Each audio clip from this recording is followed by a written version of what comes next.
사랑하는 주 예수 그리스도의 회중이여,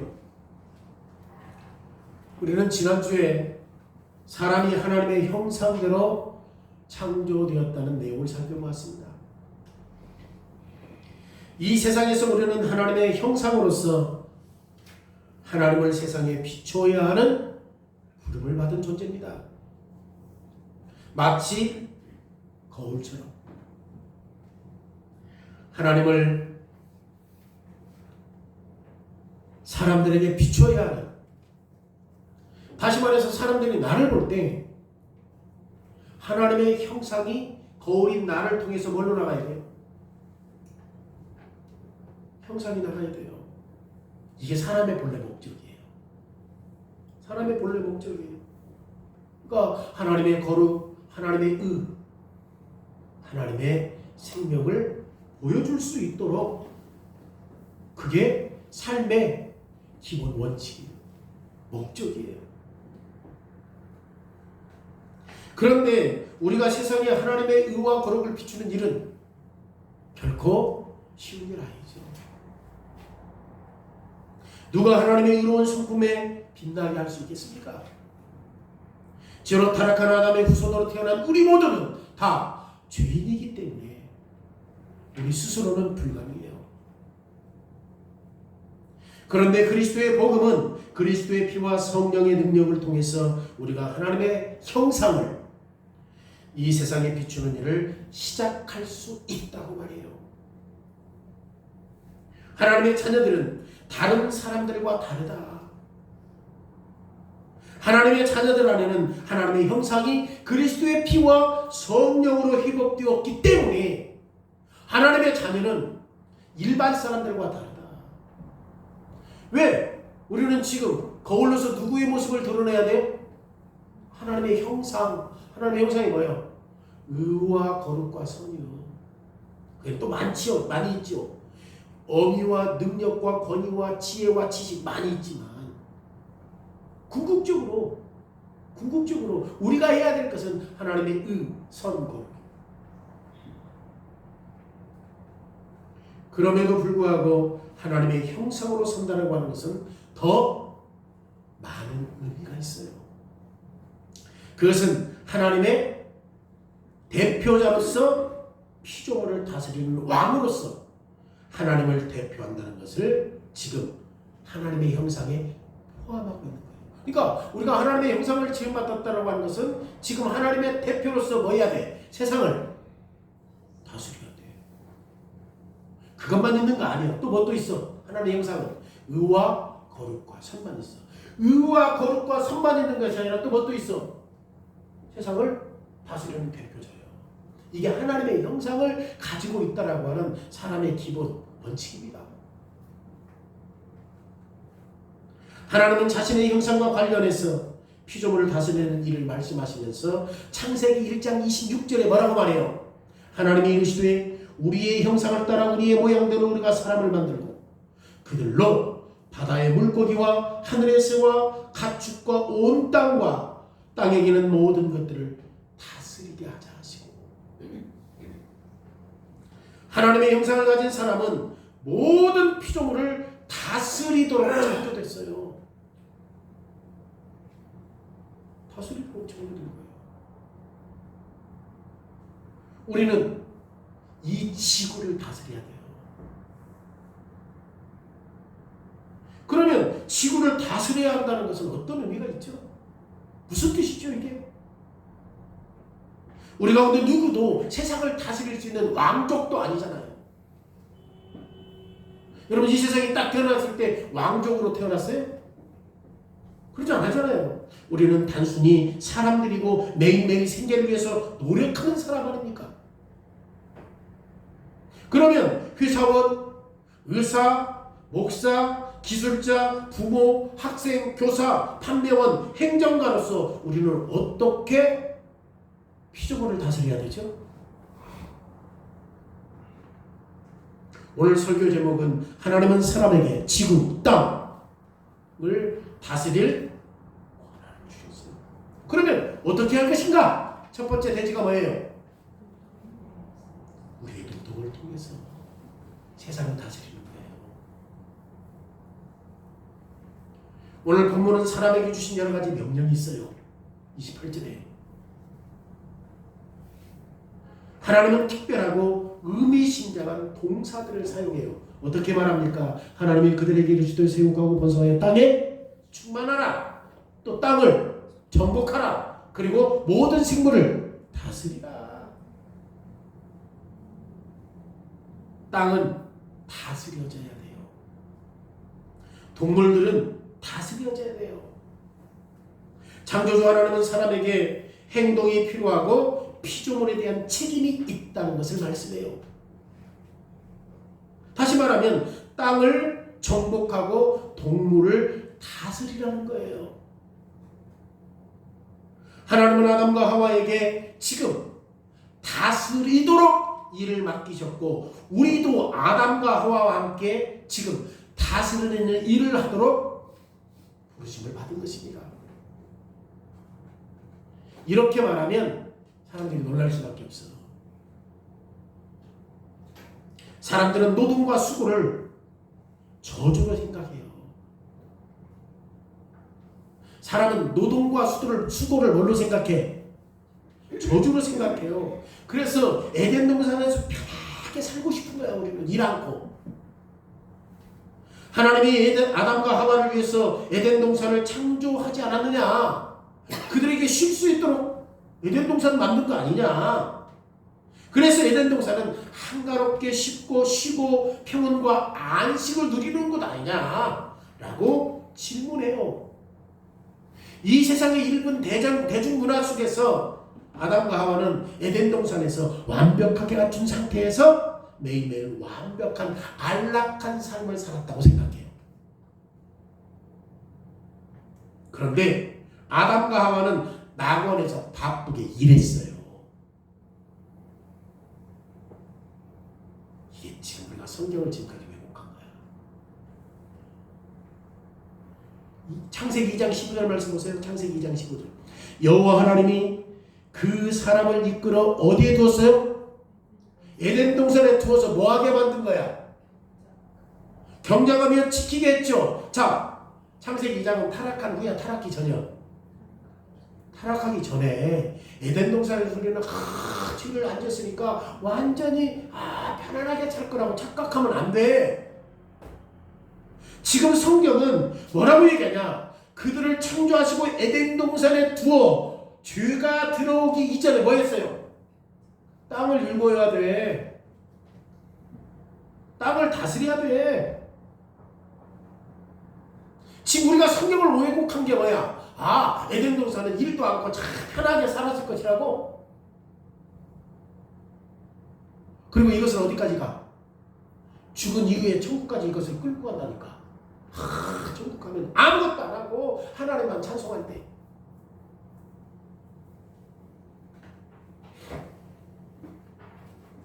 여러분, 에덴 동산은 경치 좋고 물 맑은 우리 같이 말하면 저 지중해와 같이 휴가를 즐길 수 있는 곳 아니에요. 낙원 자체는 지금 뭐가 필요하지? 돌봄이 필요합니다. 돌봄이 필요해요. 죄가 세상이 들어오기 전부터 사람은 노동일을 하도록 창조됐어요. 사실 노동 자체는 하나님이 주신 복이에요. 노동을 하나님이 주신 축복과 관점으로 여러분들 생각해 본 적 있어요? 우리가 성경을 얼마나 왜곡했는가. 우리가 성경을 이렇게 잘못 봤어. 이미 기록되어 있는데 죄 짓기 이전에도 에덴 동산에서 그들은 뭐 해야 돼? 경작한다는 게 뭐예요? 밭을 일구고 해야 된다니까. 28절 보세요. 하나님이 그들에게 복을 주시며. 이게 뭐가 복이야? 경작하고 일하는 게 복이라니까. 뭐 하기 전에?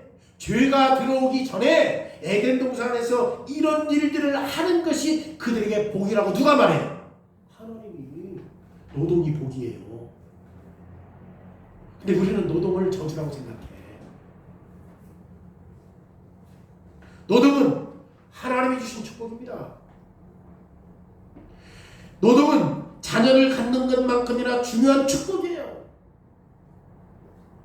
노동이 축복이라는 원칙은 사람이 주로 타락한 후에도 똑같이 적용돼요. 노동은 저주가 아니라 뭐다? 축복이다. 사람이 타락하기 이전 말고 타락한 이후에도 뭐야? 축복이요. 축복이니까. 하나님이 주신 땅을 다스리는 임무는 타락한 이후에도 계속돼야 안 돼요. 이거 계속돼요. 오늘날도 유효해요. 뭐가? 노동이. 시편 8편 5절에 그를 하나님보다 조금 못하게 하시고 영광과 존귀로 관을 씌우셨다. 누구에게 하는 말이야? 인간에게. 인간이 누구보다 높지? 천사보다 높아. 하나님보다 조금 못하게 하시고 하나님의 형상으로 지음받았다니까. 하나님이 할 수 있는 일을 누가 할 수 있었어? 사람이 할 수 있었어. 뭐 의와 거룩과 대리 통치자. 사람이 할 수 있었다니까. 그런데 사람은 태초에 이 창조의 질서의 조화를 훼손했잖아요. 죄로 인해 하나님의 선하심을 왜곡시켜버렸잖아요. 그럼에도 불구하고 하나님이 창조하신 기본적인 구조와 질서는 여전히 남아있어. 우리가 이 세상에 죄가 관영하고 죄악으로 인하여서 모든 질서가 파괴된 건 사실이지만 그럼에도 불구하고 구조와 질서는 지금도 남아있어요? 안 남아있어요? 남아있어. 만약 이 구조가 깨졌다 그러면 저 은하계에서 막 큰 돌이 지구를 파괴시켜버릴걸? 운석 큰 것이 지구에 떨어져가지고 한 지역을 초토화시켜볼 수도 있잖아요. 그럼에도 불구하고 죄로 타락했지만 아직도 하나님께서 세상을 창조하셨던 이 구조 그리고 질서 6일 동안 대조했죠. 첫째 날과 넷째 날, 둘째 날과 다섯째 날, 셋째 날과 여섯째 날 이런 구조 질서는 지금도 존재하지 않아. 타락의 속에 존재해요. 사람은 아직도 온 땅을 다스리도록 받았어요. 오늘 본문은 땅이 정복되어야 한다고 말해요. 땅을 정복하라고 하는 것은 매우 인상적인 단어 선택이에요. 왜냐하면 성경의 다른 구절에서도 정복해야 한다는 동사를 사용해요. 그런데 보통 정복한다라고 하는 단어는 어떤 의미가 있어요? 이 사람이 이 사람을 정복하는 거야. 그래서 굴복시키는 것을 정복한다고 말한단 말이에요. 그렇게 말한단 말이에요. 그게 정복이요. 내가 누군가를 싸워서 이겨서 굴복시켜. 내 정복한 거야. 그래서 자신의 통제 아래 두는 거죠. 그런데 아직 죄가 없는 이 피조물, 아직 타락하기 전이에요? 타락하기 후에요? 타락하기 전에 정복이 어디가 있어? 타락하기 전인데. 그러니까 이 정복이라고 하는 말은 타락하기 전이기 때문에 부정적인 용어로 사용해요? 안 사용해요? 부정적인 용어로 사용하지 않아요. 그럼에도 불구하고 우리는 정복해야 한다는 단어에서 이것 이해를 해야 돼요. 뭘 정복하는 것인가? 땅은 저절로 그 풍요로움과 자원을 내주지 않아요. 그럼 어떻게 해야 돼?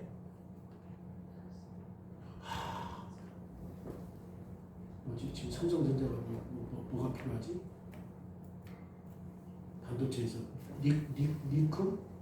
리튬? 땅이 삼성전자 필요하니까 갖다 줘? 안 해. 안 한다고. 절대 땅은 스스로 내주지 않아요. 사람이 가서 땅에 있는 풍요로움과 자원을 얻어야 되는 거예요. 피조물은 스스로 사람에게 모든 열매를 제공하지 않아요. 그래서 사람이 땅을 경작하고 땅에 있는 자원을 찾아야 되는 겁니다. 땅은 죄가 없는 세계로 창조되었지만 아직 개발되지 않은 상태. 성장하고 확장하고 발전할 수 있는 무한한 잠재력이 있는 세상인데, 그래서 사람은 무한한 잠재력이 있는 가능성을 열어야 하는 거예요. 어디에서? 이 땅에서. 사람과 노동은 땅의 잠재력을 여는 열쇠예요. 사랑과 도덕. 우리는 에덴 동산에 있을 것을 아주 분명하게 볼 수 있어요. 하나님은 낙원에서 아담과 하와에게 과일나무 숲을 주시고 과일나무 숲에서 열매를 따먹도록 했어야 안 했어요? 했지, 처음에는. 그런데 처음에는 열매가 없으니까, 경작을 안 했으니까 하나님께서 그렇게 했지만 그 이후로부터는 아담이 뭐 해야 돼? 타락하지 않았어도 노동해야 된다니까. 노동해야 돼요. 노동해야 돼요. 초기에는 아담과 하와에게 기본적인 식량이 되어줄 수 있도록 열매가 있어요. 그런데 매일의 양식을 얻기 위해서는 지금 아담과 하와가 어디에서? 에덴 동산에서 뭐 해야 돼? 노동해야 하는 거예요. 그래야 먹을 수 있어요. 그리고 하나님은 이 씨 맺는 사람들에게 씨 맺는 모든 식물을 먹거리로 주었잖아요. 씨 맺는 모든 것들을 먹을거리로 주었잖아요. 그런데 그 열매를 얻기 위해서 뭐 해야 돼? 쌀, 보리, 감자, 이거 어떻게 해야 돼? 그것이 역할을 할 수 있도록 사람이 노동해야 열매를 얻을 수 있어요.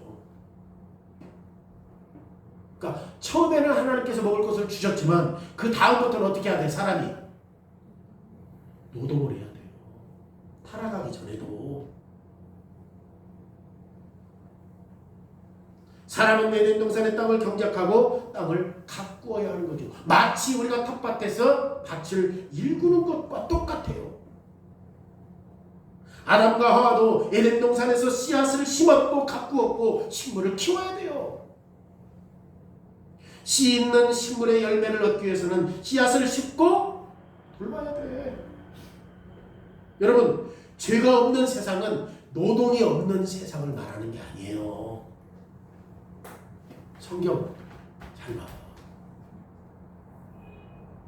죄가 없는 세상은 노동이 없어요? 죄 없는 세상 에덴 동산에서도 뭐 했어요? 그들이 하나님께서 그 역할을 감당하게 하셨다니까. 사람들은 자주 오해해요. 죄가 없는 세상은 노동이 없을 것이다. 이거 버려야 합니다. 노동은 좋은 것이고 축복이에요. 사람들은 흔히 죄가 없으면 노동이 없다는 오해를 어디까지 끌고 가? 천국까지 끌고 간다니까. 아, 천국 가면 아무것도 안 할 거야. 사람들은 천국에서 아무 일도 하지 않고 끊임없이 하나님만 찬송한다고 착각해요.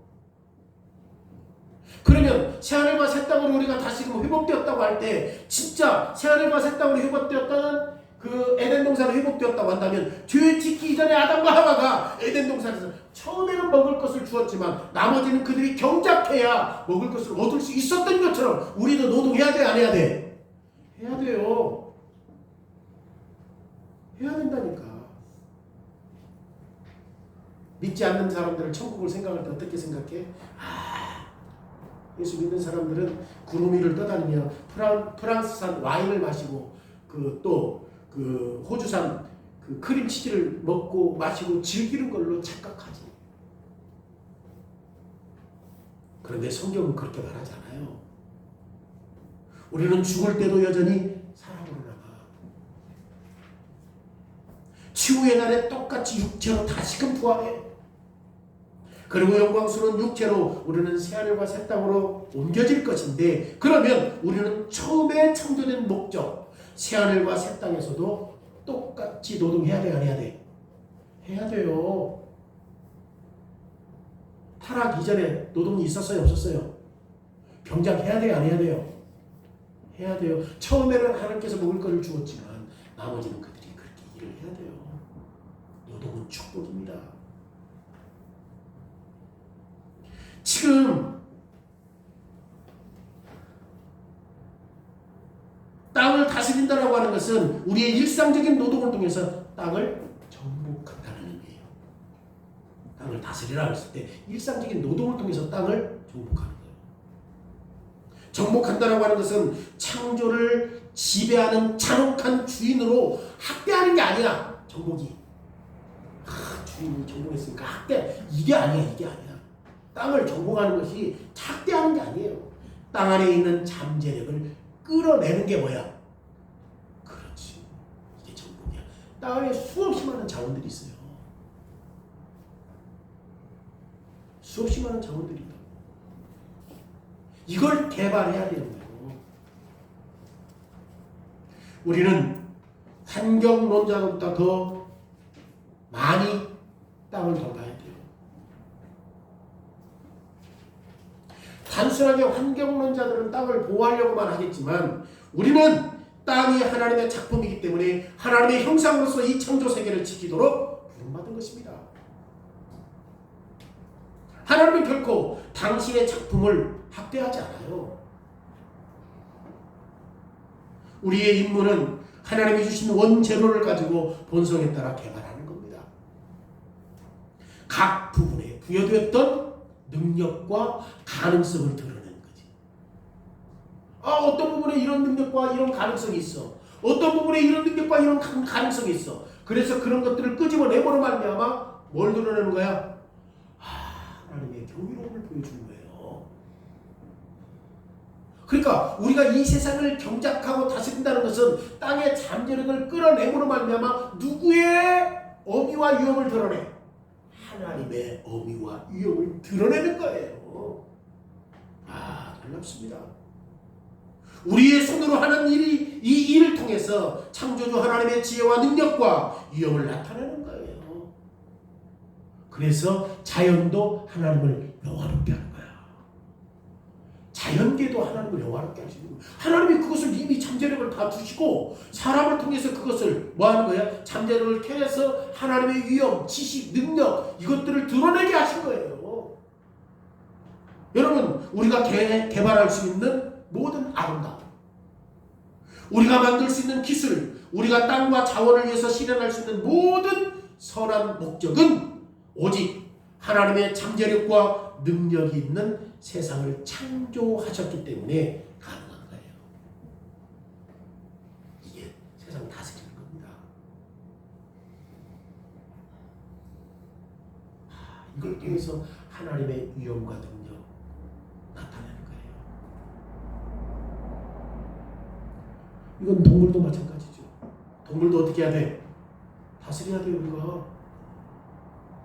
우리는 동물들이 발전하고 성장할 수 있도록 권위를 행사해야 하는데 아담과 하와의 상황을 다시 한번 생각해 보세요. 여러분 아담과 하와는 에덴 동산에서 지금 땅을 경작하라고 하는 명령을 받아요, 안 받아요? 받았어요. 그러면 어떻게 아담과 하와가 에덴 동산에서 땅을 경작합니까? 처음에는 손으로 했겠지. 그렇죠? 다른 게 없으니까. 그런데 시간이 지나면서 나뭇가지로 괭이를 만들고 삽을 만들었을 가능성이 있어. 성경에 그건 안 나오니까. 분명히 에덴 동산에 또 뭐 또 있어요? 동물들이 있어요, 없어요? 소도 있고 말도 있어요, 없어요? 다른 동물들도 있어요, 없어요? 있단 말이에요. 그러면 아담의 마음속에는 이 동물들의 힘을 이용해서 땅을 경작하면 좀 더 쉬울 수 있겠구나. 그리고 더 많이 할 수 있겠구나. 그리고 더 많은 수확량을 얻게 되면 많은 사람들이 누릴 수 있겠구나. 생각했을까요? 안 했을까요? 생각했겠지. 처음에는 손으로 했지만 나중에는 도구를 사용하고 나중에는 동물들을 사용하는 거예요. 자, 그러면 예를 들어서 우리가 말과 소를 사용한다고 생각해 봅시다. 그러면 말과 소를 농사 짓는 일에 사용하려면 또 뭐 또 필요해? 밧줄도 필요해. 밧줄도 필요해. 소와 연결시켜서 쟁기를 달고 하려면 다 이게 연결해야 되는 거잖아요. 이렇게 동물을 다스리는 과정에서 지금 특별한 기술들이 발명됩니다. 이것은 창조의 잠재력 개발에 도움이 된 겁니다. 이 말의 뜻은 여러분이 매일매일 일터로 나갈 때 자동차를 만들든 회사에서 컴퓨터로 일을 하든 아니면 콘크리터로 일을 하든 아니면 그 트럭을 운전하든 학관에서 일하든 상관없어요. 1차 산업, 2차 산업, 3차 산업에서 일을 하든 서비스업을 하든 아니면 행정이나 노동 일을 하든 물건을 사고 팔든 상관없어요. 일상적인 직업이 무엇이든지 간에 우리는 땅 위에서 통치권을 행사하고 있는 거예요. 왜? 땅에서 났던 재물들을 가지고 뭘 드러내는 거예요? 하나님의 땅에 있는 잠재력을 가지고 하나님의 감춰놨던 그 위대함을 드러내는 거야. 경작하고 다스리는 역할이 작을 수도 있고 클 수도 있지만, 그럼에도 불구하고 우리는 일상적인 노동에 어떤 형태로든지 세상이 발전하는 데 도움을 주고 하나님께 영광을 돌리는 것입니다. 이것을 이해하고 하나님께 영광을 돌리는 관점에서 일하는 것은 진짜 중요해요. 어떤 관점에서 우리가 노동해야 되느냐, 일을 해야 되느냐. 왜 그렇습니까? 사람들은 대부분 하나님께 영광을 돌리는 개념을 잃어버렸어요. 하나님을 영화롭게 해야 되는 노동이 돼야 되는데 그걸 잃어버린 거예요, 사람들이. 그래서 타락한 세상에서 사람들은 더 이상 하나님의 영광을 위해서 일하지 않아요. 여러분들 지금 뭘 위해서 일해요? 자기의 필요, 자기의 만족, 자기의 쾌락을 위해서 일해요.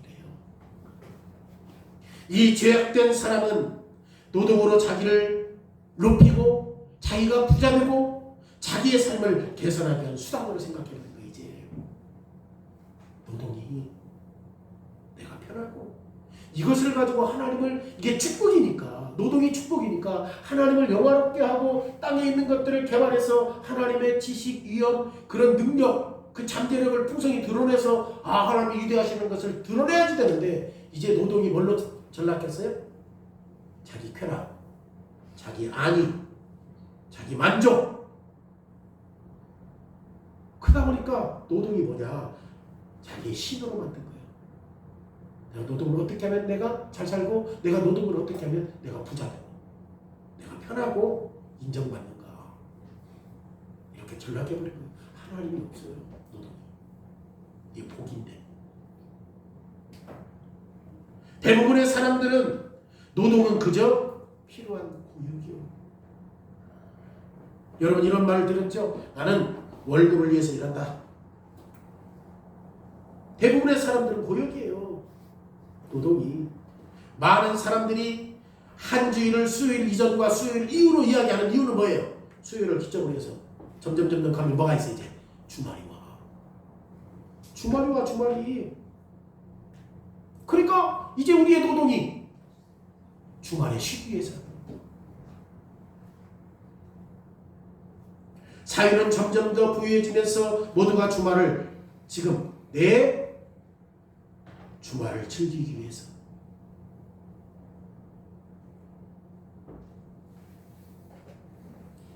지배적인 거죠, 이게. 그래서 세상에서 노동은 의미와 가치와 목적을 상실하는 거예요. 그런데 예수님은 당신께 속한 사람들에게 지금 모든 것을 바꿔버린 거예요. 그리스도의 구속은 우리의 영원 구원을 넘어서 이제 모든 몸과 피조물까지 다 포함시켰어요. 여러분, 구속이 우리의 영혼 구원만 있어요? 아니면 피조물까지 구원받아요? 피조물까지 구원받아요. 그리스도의 죽음을 통해서 주님은 우리 위에 있는 저주를 제거하시고 창조명령, 즉 하나님의 창조 안에서 왕으로서 일하는 우리의 문화적인 사명을 회복하게 하신 거예요. 그게 궁극적인 것은 예배입니다. 궁극적인 예배예요.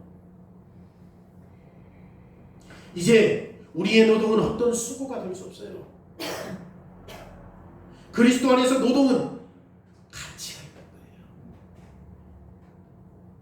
거예요. 그 노동이 자기 안락과 편안함. 노동이 왜 이게 하나님이 주신 축복이지? 하나님이 숨겨둔 그 잠재력을 끄집어내서 뭘 드러내려고? 하나님의 위대하심과 하나님의 신성과 하나님의 능력을 드러내 보이는 것인데,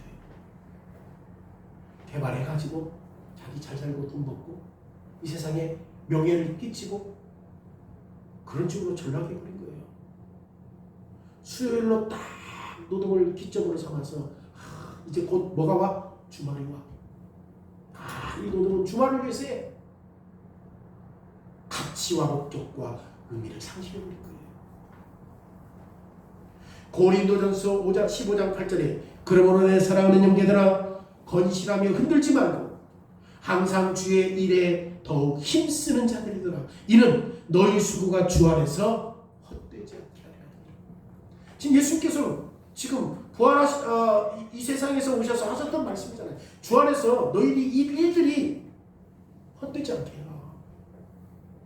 너희들의 수고가 헛되지 않게 하라. 여러분, 우리는 단지 월급 받기 위해서 일하는 게 아니에요. 주말을 위해서 일하는 게 아니에요. 매일의 노동은 창조의 잠재력을 하나씩 한 조각씩 한 조각씩 드러내고 노동을 통해서 세상은 하나님의 영광과 하나님의 위엄과 하나님의 능력의 한 조각조각씩을 볼 수 있게 하신 거예요. 그러니까 우리가 이 세상을 어떻게 다스려야 되는가?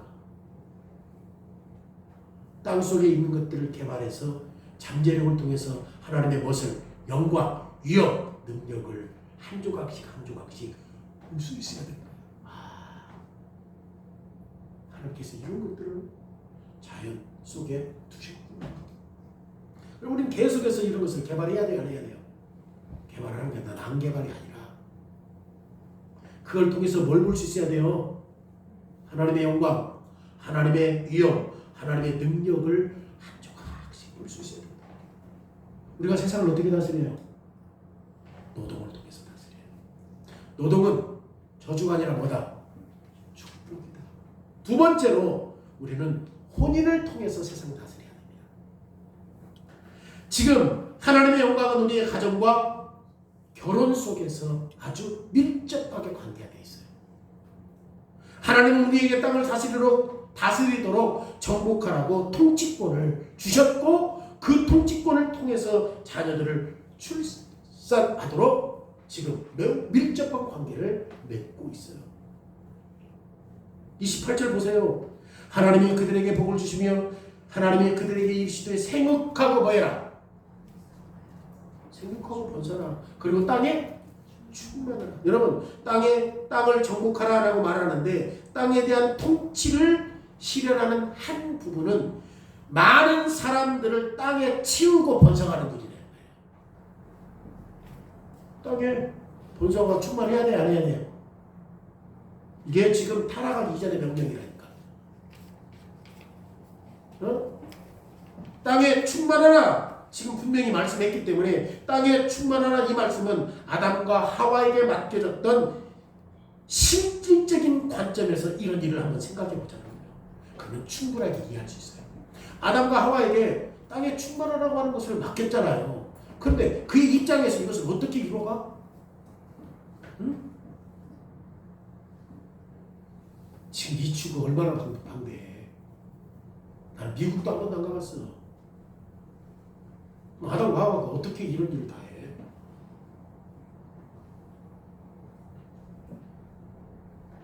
피조물의 자원을 활용하고 이런 자원을 발전시키기 위해서 아담과 하와는 많은 인력이 필요하잖아요. 단순해요. 뭐가 단순해요? 하나님의 지혜 안에서 그의 인력은 결혼을 통해서 자녀를 출산할 때 이 사명이 이루어지는 거예요. 땅에 충만하라. 우리의 가정이 성장하는 것은 노동만큼이나 땅을 정복하고 통치하는 이런 문화적 명령의 일부예요. 여기에서 우리의 하나님의 설계를 조금 더 생각해 보세요. 하나님의 설계. 자, 하나님이 사람을 다루시는 방법은 동물과 다루는 방법을 대조적으로 비교했어요. 하나님이 사람을 다루는 방법은 동물과 다루는 방법과 달라. 창세기 1장 20절에 하나님이 이르시되 물들은 생물을 번성하게 하라.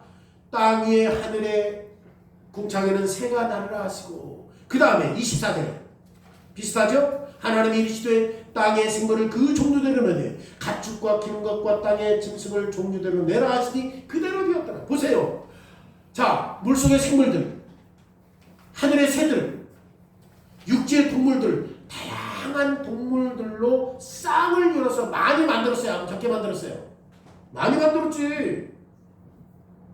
그렇잖아요. 쌍이 그 종류대로. 그런데 하나님이 사람을 창조하셨을 때 지금 처음에 아담 한 사람을 만드시고 그날 저녁 때 늦게 누구를 만들었지? 하와를 만들었잖아요. 그런데 사람을 여러 명과 그리고 여러 종류의 사람을 만들었어요? 아니잖아요. 하나님은 처음부터 수십만 명을 만들어 놓고 아담과 하와의 그 땅을 다스리는 일에 조력자 역할을 할 수 있도록 할 수 있는 능력이 있는군요.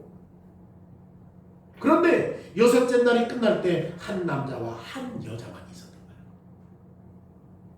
하나님은 그들을 남편과 아내로 혼인하게 하셔서 지금 뭐라고 명령해요? 생육하고 번성하라 명령해요. 놀랍지 않습니까? 여러분, 결혼과 자녀를 양육하는 것은 하나님이 특별히 선택하신 땅을 치우고 정복하고 통치권을 행사하시는 방법이에요.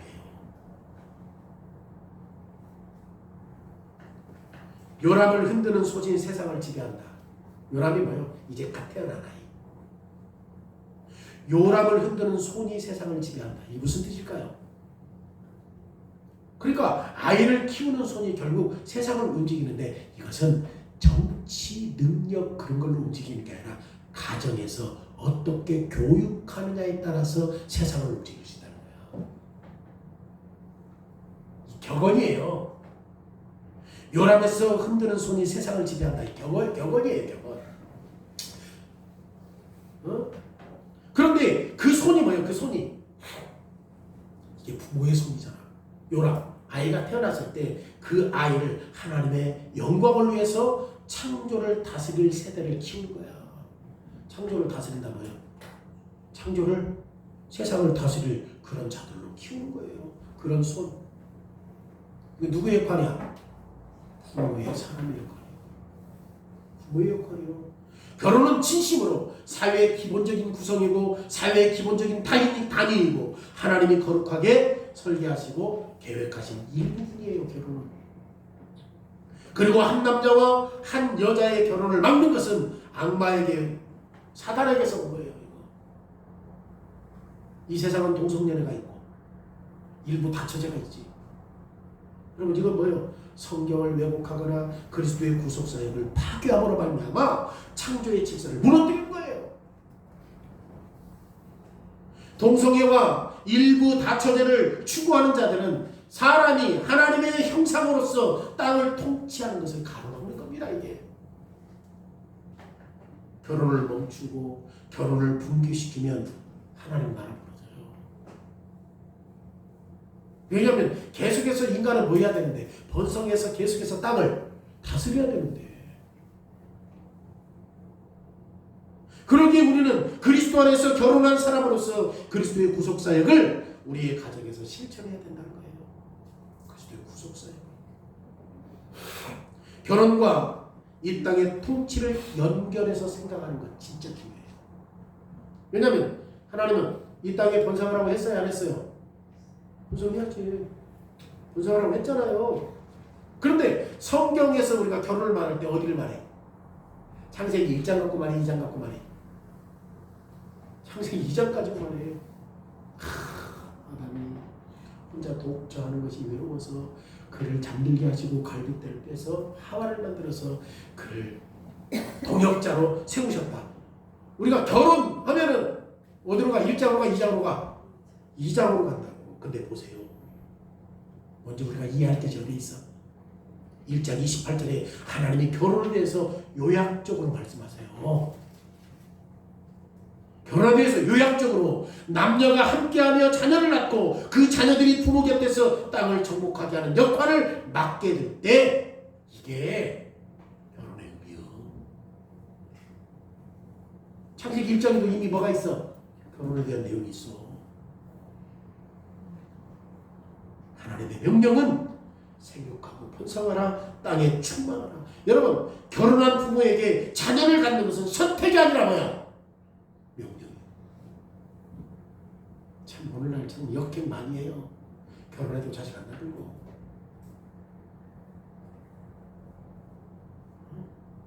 우리가 사단에게 얼마나 많이 지배를 당하고 있는지 몰라요. 자식 많이 낳아야 되는데.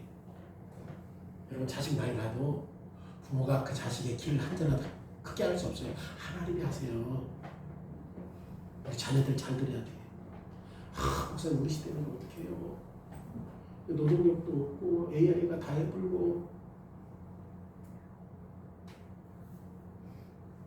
우리는 세상을 추구하는 것이 아니라 말씀 따라가요. 여러분들 지금 부모님 계시지만 자식의 길을 한자나 더 크게 할 수 있나요? 그 아이가 임신해서 10달 동안 엄마 배에 있을 때 뼈가 어떻게 성장하는 거 알아요? 하나님이 아세요. 근데 이미 사단은 그럼 아니라면 어떻게 할래요? 자식 하나 가지면 2억 들어가는데 너 2억 있어? 둘 나가 4억 속여 창조 질서를 무너뜨려요.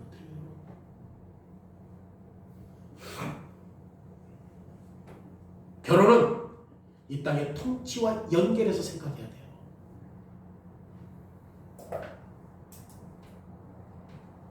지금 생각하고 번성하고 이런 일들을 말하는 것은 선택이 아니라 명령이라는 것을 다시 한번 강조해요. 그럼에도 불구하고 죄로 파산된 이면에는 독신으로 사는 사람도 있고 결혼했지만 자녀를 낳지 못한 사람이 있어요, 없어요? 있죠. 네. 그것으로 만족해야 돼요. 하나님 그렇게 하신 거니까.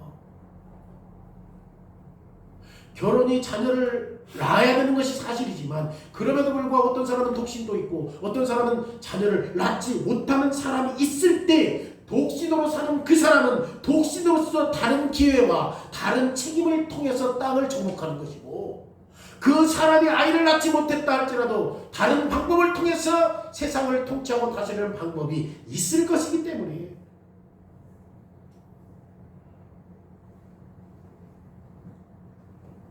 죄로 인해 나타난 이 부패 그 결과로 말미암아 종종 사람들은 이 슬픔에 잠기게 되잖아요. 결혼했는데 아이를 못 낳아요. 나는 왜 결혼을 못했어요? 여러분 성경에도 보면 불임에서 아이를 낳지 못한 사람들 있잖아요. 물론 나중에 한나 그 다음에 또 누구지? 야곱의 아내가 누구야?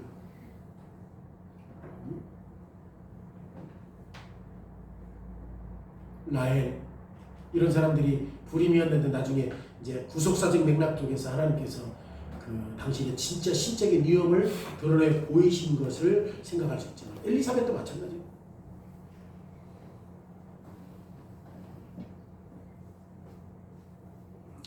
우리는 창세기 2장에서 더 자세히 이제 다루겠지만 결혼이란 한 남자와 한 여자가 하나님 앞에서 맺어지는 것인데 하나님의 뜻이라면 자녀는 결혼 위에 더해지는 축복이에요. 그럼에도 불구하고 자녀를 낳아야 결혼이 완성되는 것은 아니에요. 때로는 불임으로 인해서 아이를 낳지 못한 사람도 있으니까.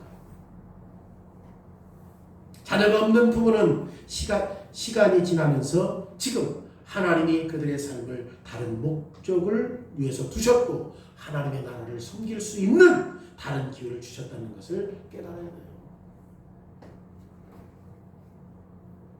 그럼에도 불구하고 결혼한 부모가 자녀를 낳을 수 없다는 것 때문에 수없이 많은 상처와 슬픔을 느끼는 경우가 많지요.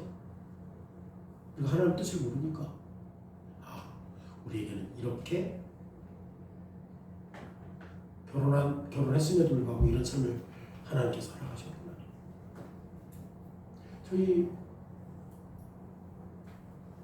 고모 아들도 아이를 못 낳아. 저희 또 외숙모 아들도 아이를 못 낳아. 결혼한 지 한 20년이 됐는데 둘이 살아요. 이런 말씀을 참 잘 전해줬으면 좋겠는데. 그들은 지금 파산된 이면에서 굉장히 괴롭게 살지.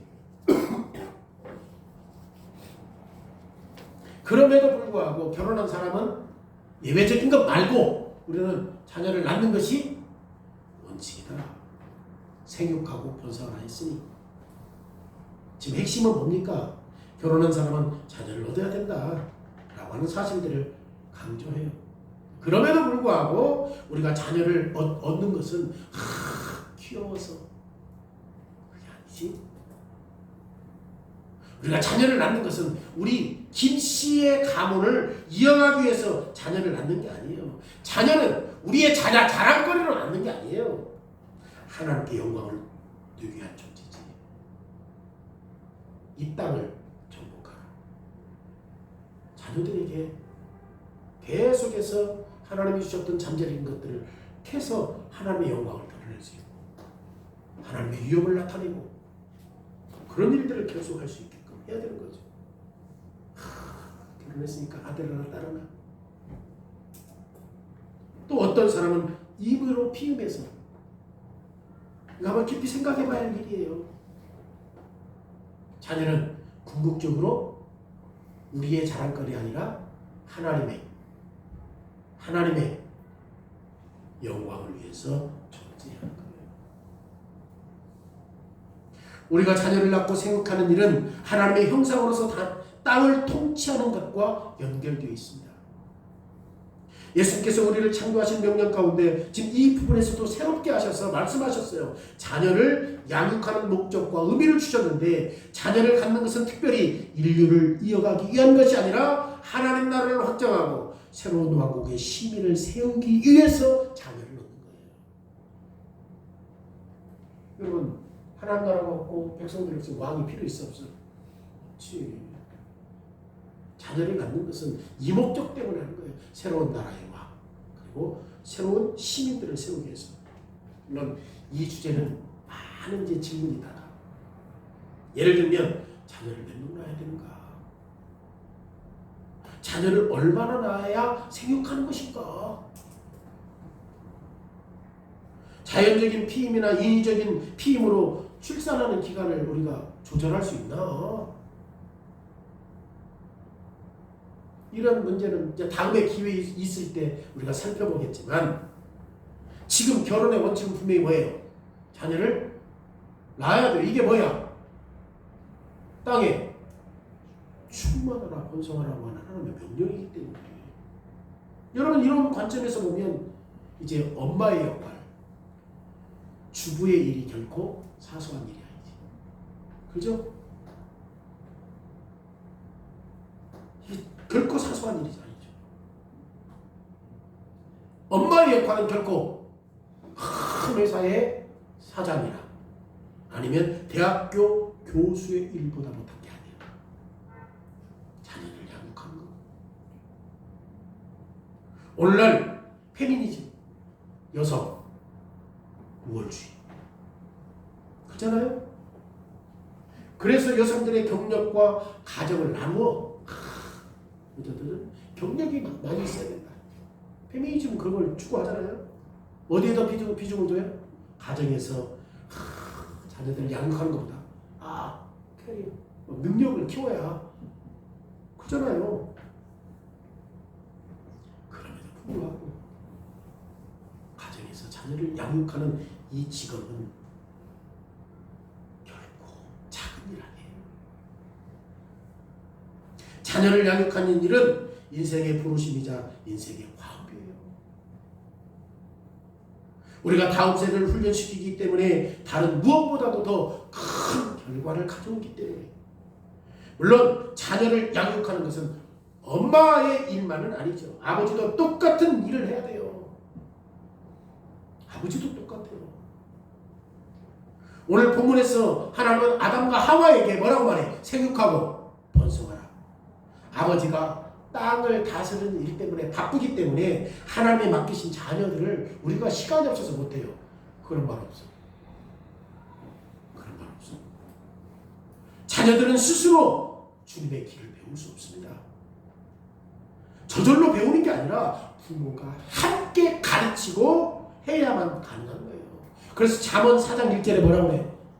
내 아들들아 아버지의 훈계를 들으며 명철을 얻기에 주의하라. 그러니까 계속해서 남편의 역할, 아빠의 역할은 뭐야? 땅도 다스려야 되지만 가정에서 누구도 교육해야 돼요? 자식들 교육해야 돼요. 보세요. 잠언 4장 1절에 이 지혜서 아닙니까?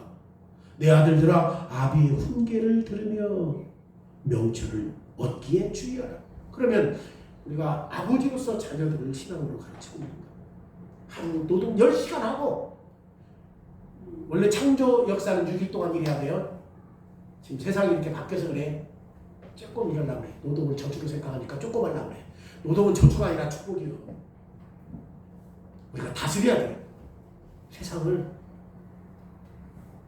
이게 지금 성경의 원리예요.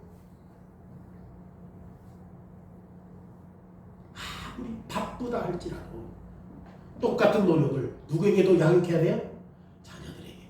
누가? 아빠가. 나가서 일하는데 너무 힘든데.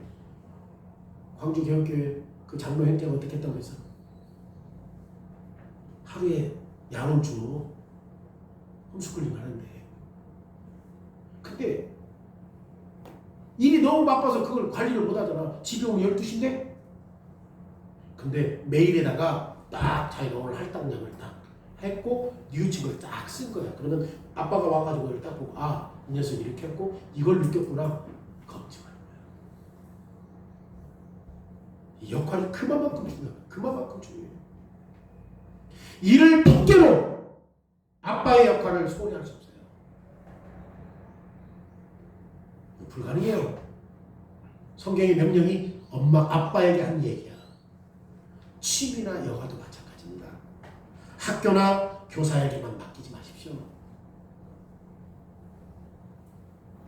지금 오늘날 그 세상이 됐어요. 그렇게 학교 가면 삼겹줄 있잖아. 학교, 가정, 교회. 나 이것 때문에 홈스쿨링 간 거야. 교회에서는 하는 말씀 가르치는데 가정에서는 띄엄띄엄 하는데 학교에서는 없어. 그러니까 애들이 삼겹줄이 연결이 안 돼요. 신앙생활 적재성이 없어. 근데 교육교는 교회, 가정, 학교, 이게 교회 학교야.